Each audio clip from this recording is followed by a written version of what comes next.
रसिया और यूक्रेन में युद्ध जारी है। यूक्रेन से भारतीय छात्रों की वापसी का सिलसिला भी जारी है।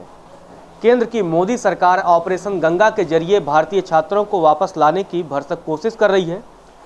संत कबीर नगर जिले के बखिरा के एक छात्र हैं जो यूक्रेन में रह कर के मेडिकल की पढ़ाई करते थे, साद अंसारी अब भारत वापस लौट चुके हैं। चलिए उनसे पूछते हैं भारत आने से पहले उन्हें किन किन दिक्कतों का सामना करना पड़ा और भारत वापसी में किसके सहयोग से वे सकुशल भारत वापस लौट सके। साद भाई, ये बताओ कि कब से आप यूक्रेन थे और पिछले 15-20 दिनों में वहाँ ऐसी क्या स्थिति हुई, आपने क्या देखा? अभी देखिए, मैं 2019 से मेडिकल की वहाँ पढ़ाई कर रहा हूँ, लेकिन अभी जो पिछले कुछ दिनों से सिचुएशन वहाँ वॉर लाइक सिचुएशन बनी, उस वजह से बहुत परेशानी हो रही थी। हम लोग एम्बेसी, इंडियन एम्बेसी से, यूनिवर्सिटी से, गवर्नमेंट ऑफ इंडिया के ऑफिशियल को टैग करके ट्विटर पे और जैसे भी पॉसिबिलिटी बन रही थी, हम लोग ऑनलाइन क्लास कराने की कोशिश कर रहे थे ताकि हम लोग सुरक्षित पहले ही घर वापस आ सकें। लेकिन ऐसी कोई सिचुएशन नहीं बन पाई, जिस वजह से जब तक वार शुरू हुई तब तक हम वहाँ फंसे रहे, और जब वॉर लाइक सिचुएशन हुई तो भी हम फंसे ही रहे। तो जैसे भी हो सका हम लोग बस निकल गए।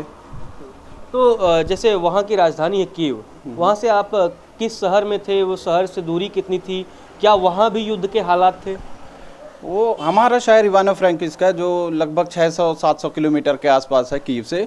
लेकिन पहले दिन जो पूरे यूक्रेन शहर, हर शहर में एयर अटैक हुए थे, उसमें हमारा भी शहर था। हमारे यहाँ भी यूरोपियन यूनियन का एयरबेस है, तो हमारे यहाँ भी बम्बार्डमेंट हुए थे। उस वजह से शहर में भी, और जो बाहरी बच्चे थे खासकर, उनके अंदर दहशत का ज़्यादा माहौल था। किसी भी तरह बस घर जाने के लिए हर कोई वो था कि बस निकल जाए घर सुरक्षित। तो आपके साथ वहाँ कितने भारतीय छात्र रहे होंगे? भारतीय 500 से 600 के लगभग छात्र थे, जो अब तक, जहाँ तक मुझे पता है, अब तक सारे या तो रोमानिया आ चुके हैं या फिर भारत आ चुके हैं सुरक्षित। अच्छा जी। तो किसका, जैसे अगर बात की जाए, किसको श्रेय देना चाहते हैं इस भारत वापसी में? भारत वापसी में देखिए, रोमानिया के बॉर्डर तक, जैसे यूक्रेनियन टेरिटरी में हमें कोई सहायता नहीं मिली किसी भी तरह से। कोई हमें न एम्बेसी से संपर्क हुआ, न हमें गवर्नमेंट से कोई संपर्क हुआ। हमें बस ट्विटर, फेसबुक, इन सोशल मीडिया प्लेटफॉर्म पे जो एडवाइजरी जारी होती थी, बस हमें वो मिलती थी। हम लोग रोमानिया बॉर्डर तक खुद के साधन से गए, खुद ही जितनी भी मुसीबत रही झेलनी पड़ी, हम खुद ही पार करें। उसके बाद जो रोमानिया की गवर्नमेंट थी वो हमें शेल्टर हाउस ले गई, वहाँ से हमें भारत सरकार निकाली और जो भी ट्रांसपोर्टेशन था वो प्रोवाइड करवाया घर तक। रोमानिया बॉर्डर कितना दूर है? जहाँ आप थे, जहाँ पर आके पढ़ाई कर रहे थे, वहाँ से कितना दूर था? वहाँ से 200 किलोमीटर था, 190-95 किलोमीटर के लगभग था। तो क्या मतलब, जो रास्ते में जो भी एरिया पड़ा, क्या वहाँ भी युद्ध के हालात थे? नहीं, वहाँ पर युद्ध के हालात नहीं थे, लेकिन अब पूरे देश में युद्ध जैसे हालात हैं तो आर्मी वगैरह हर जगह डिप्लॉय थी, और वैसे कोई परेशानी नहीं हुई निकलने में। लेकिन बॉर्डर पे क्या है, हर कोई निकलना चाहता है, यूक्रेनियन भी निकलने चाहते हैं, जो भारतीय हैं या और भी जो विदेशी लोग वहाँ रहते थे, हर कोई निकलता। तो भीड़ बहुत थी, उस वजह से 10-12 किलोमीटर से ज़्यादा हम लोगों को पैदल भी चलना पड़ा, और 18-20 घंटे, या और मेरे भी कुछ दोस्त ऐसे हैं जो 30 घंटे 40 घंटे तक बॉर्डर पे कंटिन्यू खड़े रहे निकलने के लिए। तो जो वहाँ के, जैसे यूक्रेन की वहाँ सेना होगी, मे भी रशियन सैनिक भी रहे होंगे, तो उनका बर्ताव कैसा रहा? हमें कोई दिक्कत नहीं थी अंदर रहने में, हम जैसे जहाँ चाहे मूव कर रहे थे बिना किसी रोक टोक के। रशियन नहीं थे उस तरफ, लेकिन यूक्रेनियन आर्मी डिप्लॉय थी, बिना रोक टोक के हमें निकलने दिया। तो क्या उस समय आप लोग अपना मतलब पहचान के लिए, जैसे बहुत सारी तस्वीरें ऐसी आई कि लोग तिरंगा लेके जा रहे हैं जिससे पहचान हो जाए कि ये भारतीय हैं, जिससे इन पर किसी तरह का अटैक ना हो, क्या आप लोगों ने भी ऐसा कुछ किया? हाँ, हम लोग जिस टैक्सी से आ रहे थे उस पर भी तिरंगे का वो एक लगा था कि सेफ्टी प्रोसीजर के लिए कोई रोक टोक ना हो। हम लोगों ने लगाया था कि हम लोग लगेगा विदेशी हैं तो और भी कोई परेशानी नहीं होगी हमने, लेकिन वैसे भी कोई रोक टोक नहीं हुई थी हमारे साथ रास्ते में, जो वैसे भी बिना झंडे या बिना किसी चीज़ के निकले। जी। लेकिन झंडे का सहयोग रहा कि नहीं रहा? कह सकते हैं एक तरह से सहयोग रहा होगा, लेकिन और भी जो दोस्त बिना किसी उसके निकले हैं उनको भी कोई दिक्कत परेशानी नहीं हुई है। जी। जो ये ऑपरेशन गंगा चलाया जा रहा है, ये अभियान कैसा लगा? जैसे आप लोग मान लीजिए वापस आ रहे हैं, तो इस अभियान के बारे में क्या कहेंगे आप? अभियान देखिए, अगर सरकार थोड़ी तत्परता दिखाती पहले बच्चों को निकालने में तो बहुत आसानी हो सकती थी। इन्होंने तत्परता उतनी नहीं दिखाई, और अभी भी ज़्यादातर यही कर रहे हैं, जो रोमानिया या पोलैंड या स्लोवाकिया, हंगरी, जहाँ भी निकल रहे हैं बच्चे वहाँ से निकालने। देश में यूक्रेनियन टेरिटरी से निकालने पे अगर तत्परता दिखाई जाती, यहाँ वहाँ प्रबंध किए जाते तो बहुत आसानी होती बच्चों को। जो भी दुश्वारियाँ हो रही है सब यूक्रेनियन टेरिटरी में ही प्रॉब्लम हो रही है। उसके बाद तो जो भी सरकार निकाल रही है वहाँ से आसानी बहुत है। भारत सरकार ने 15 तारीख को ही एडवाइजरी जारी कर दी, 15 फरवरी कि वहाँ से लोग निकल जाए। हमला होता है 24 फरवरी, तो 15 से 24 फरवरी के बीच लोग क्या कर रहे थे, क्यों नहीं निकले, ये बताइए। बात ये ऐसी बात ये थी कि ऑनलाइन हमारी क्लास थी नहीं, ऑफलाइन होती है हमारी क्लासेस।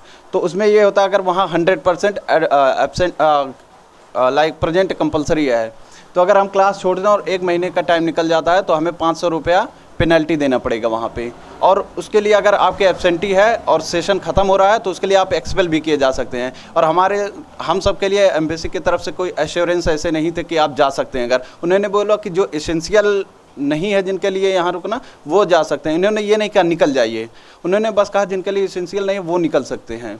इस वजह से हम कंटिन्यू एम्बेसी से, यूनिवर्सिटी से कंटिन्यू हम लोग मांग कर रहे थे कि हमारी क्लासेज ऑनलाइन हो ताकि हम पहले सुरक्षित घर जा सकें, लेकिन हमारी क्लासेज ऑनलाइन नहीं हुई। उस वजह से हम फंसे रहे। जिस दिन ऑनलाइन हुई उसके अगले दिन वॉर हो गया। अब ये बताइए, आपने मतलब मेडिकल की पढ़ाई के लिए यूक्रेन ही क्यों चुना? भारत में भी तो रह के पढ़ाई हो सकती थी। कि मैंने 2019 में नीट का एग्ज़ाम दिया था, मेरे 520 नंबर आए थे, लेकिन उत्तर प्रदेश का हूँ, यहाँ कंपटीशन ज़्यादा है, उस वजह से मुझे गवर्नमेंट में मेडिकल सीट नहीं मिली। और जो प्राइवेट के हैं उसके हर कोई जानता है कितनी फ़ीस होती है। तो हमारी इकोनॉमिक कंडीशन इतनी अच्छी नहीं है कि हम प्राइवेट में 1 करोड़ 1.5 करोड़ का फ़ीस दे के यहाँ पढ़ सकें। वहाँ फ़ीस बहुत कम है, 3 लाख रुपये 1 साल की फ़ीस है, जो हम आसानी से अफोर्ड कर सकते हैं। मतलब इंडियन करेंसी के अकॉर्डिंग 3 लाख रुपए है। जी, इंडियन करेंसी के हिसाब से 3 लाख रुपये है मेरी फ़ीस।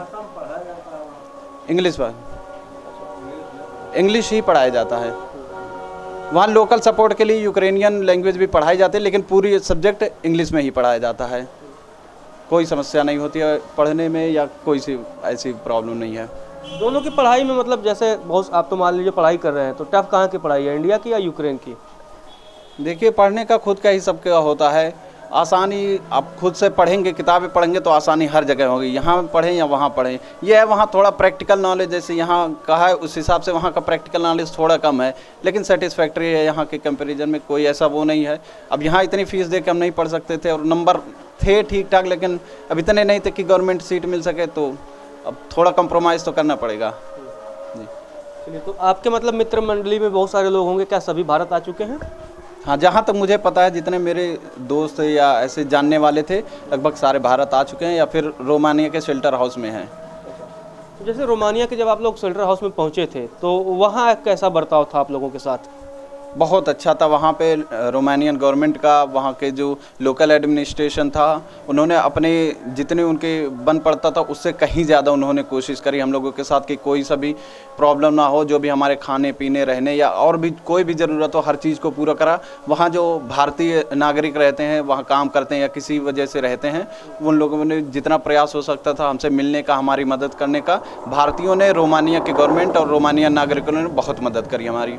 तो जैसे कि हम लोगों ने खबरों में तमाम देखा कि भारत सरकार के कई सारे मंत्री जो है रोमानिया और अलग अलग देशों, पड़ोसी देशों में पहुंचे हैं यूक्रेन के, क्या किसी मंत्री से आपकी मुलाकात हुई वहाँ? हम लोग जब एयरपोर्ट पे पहुंचे तो वहाँ एविएशन मिनिस्टर ज्योतिरादित्य सिंधिया जी वहाँ मौजूद थे, देख रेख कर रहे थे, जो भी ट्रांसपोर्टेशन का था उनकी देख रेख में वहाँ हो रहा था। तो हम लोगों की भी मुलाकात हुई थी और जो भी बन पड़ता था उन्होंने करा है, उनके लिए हम धन्यवाद करते हैं। क्या बातचीत क्या हुई थी सिंधिया से आपकी? हमारी ऐसी कोई खास बातचीत नहीं होती। वो जो अधिकारी थे वहाँ एयरपोर्ट अथॉरिटी के या इंडियन एम्बेसी के या वॉलंटियर वर्क जो कर रहे थे, उन लोगों से उनकी मुलाकात नॉर्मली वैसे चल रही थी। तो कैसा, मतलब कैसा कॉपरेट अच्छा उन्होंने किया? कॉपरेट कर रहे हैं। अब उनके प्रेजेंस में तो बहुत अच्छा इंतजाम हो रहा था एयरपोर्ट पे। अब आगे की पढ़ाई की क्या योजना है? क्या वहाँ के यूनिवर्सिटी की तरफ से या यूक्रेन में इंडियन एम्बेसी की तरफ से कुछ आया है जवाब कि मतलब या युद्ध खत्म होगा उसके बाद आप लोग फिर पढ़ने जाएंगे, या फिर जो यूनिवर्सिटी है अब विदेशी बच्चों को ऑनलाइन क्लासेज दे करके उनका कोर्स पूरा कराएगी? देखिए, अभी तक जो सरकार का या जो भी लाइक वर्क कर रहे हैं, अभी सबको बाहर निकालने पे भारतीय सरकार काम कर रही है। हम लोगों की क्लासेस 13 मार्च तक के लिए भी पूरी तरह से सस्पेंड है, यूनिवर्सिटी बंद है, क्योंकि बहुत सारी यूनिवर्सिटी पे भी हमले हुए हैं और ऐसी कंडीशन है, तो इस वजह से भी 13 तारीख तक यूनिवर्सिटी बंद है। उसके बाद हम लोग टीचरों से संपर्क करेंगे कि क्या सिचुएशन बन सकती है, भारत सरकार से संपर्क करेंगे कि यहाँ क्या हमारे प्रबंध किए जा सकते हैं, तो इस बारे में अभी देखते हैं। नहीं, अगर मान लीजिए ऐसा हो कि युद्ध के बाद वहाँ आप जैसा कि बता रहे हैं कि तमाम विश्वविद्यालय क्षतिग्रस्त हो गए होंगे, तो ऐसा हो कि आने वाले समय में अब विश्वविद्यालय खड़ा करना पड़े, फिर से इंफ्रास्ट्रक्चर खड़ा करना पड़े, तो ऐसे समय में तो 2-3 साल बर्बाद हो सकते हैं, इसकी संभावना जताई जा सकती है। तो फिर ऐसी स्थिति में कि आप लोगों का जो भविष्य है वो कहीं अधर में न लटक जाए। इसके लिए ज़रूर भारत सरकार को देखना चाहिए, प्रयत्न करना चाहिए, जो भी पॉसिबिलिटी बन सकती है, ताकि जो स्टूडेंट्स की ज़िंदगी है वो बर्बाद ना हो। अगर यूनिवर्सिटी यहाँ ऑनलाइन कराती है तो भारत में अगर 6 महीने से ज़्यादा कोई यूनिवर्सिटी ऑनलाइन कराती है तो भारत में मेडिकल की एजुकेशन वो मान्य नहीं होगी। तो देखी जाएगी, जो भी पॉसिबिलिटी है भारत सरकार से मिलजुल कर सहयोग के साथ ही हो पाएगा।